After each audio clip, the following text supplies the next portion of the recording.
Dear tutor, good evening. For the last extemporaneous activity, I've decided to make a fictional yet possibly real negotiation procedure among two different cultural groups.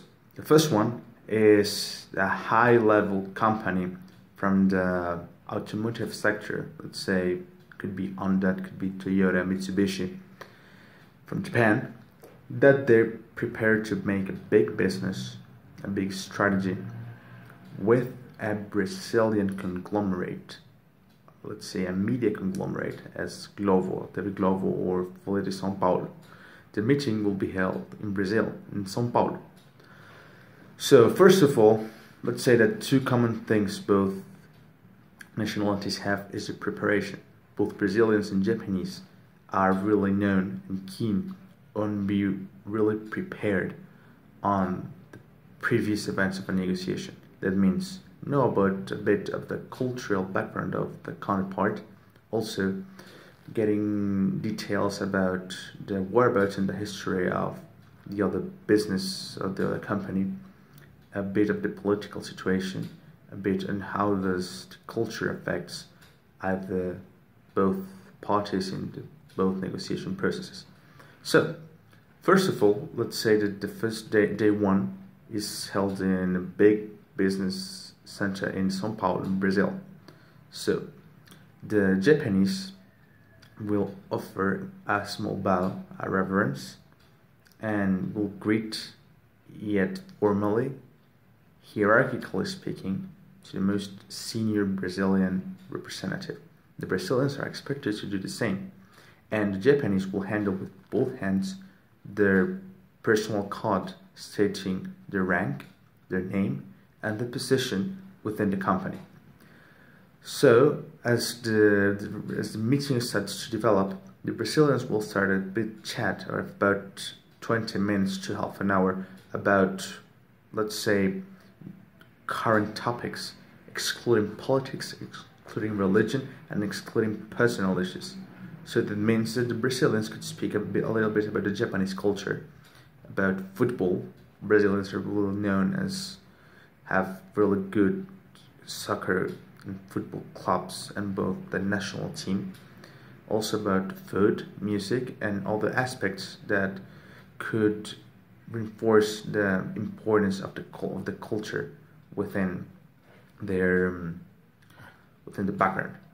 And they are expected that the Japanese are going to do the same. Also, the Japanese will not laugh, will not express not so many emotions. They will not stare blankly at the meeting, but they will be wise listeners. They will be listening to every aspect within the meeting. And also, they will pay attention to what the Brazilians are saying. And they will realize that Brazilians are outspoken in a good sense, that they tend to show often their emotions, and that they are keen on being a bit straightforward on what they want.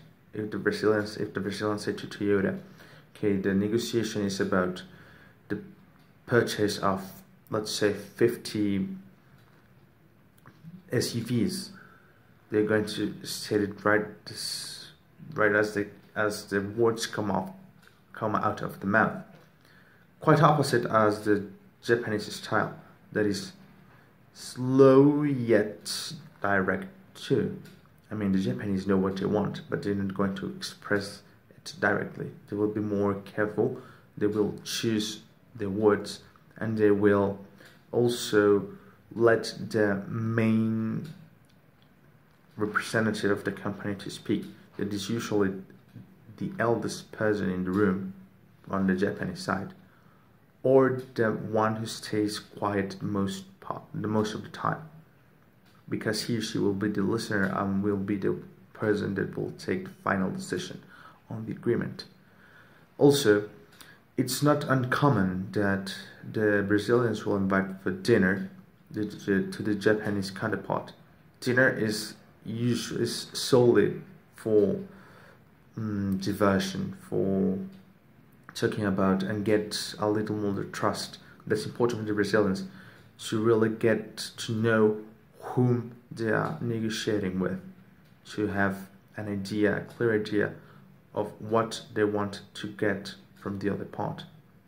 Because knowing them socially will generate a stronger sense of confidence and trust with the Japanese Toyota representatives. And they are the ones that invite the dinner, both in courtesy and both in monetary terms. Later on simultaneous meetings in the following days, the technical aspects will be discussed. The Japanese will show the models and the technical specs of the vehicles they are offering to the Brazilian conglomerate. Usually they will have a sample, small scale sample. In these cases we are talking about automobiles, and at the end Japanese will be straightforward on what do they want, because for the Japanese people usually these negotiation meetings are just to close the deal that has been previously discussed as in separate ways. As the deal is being held in Brazil, Brazilian law is really keen on negotiating the currency with the local currency. Sorry for the continuity. So that means that the agreement, the contract should be signed in Brazilian reals, not in Japanese yens, not in American dollars, unless stated previously. At the end, the Japanese will greet with a ceremonial bow and with a small gift such as flowers, such as chocolates to the Brazilian counterparts, and finally that's how the deal ends. Thank you very much for your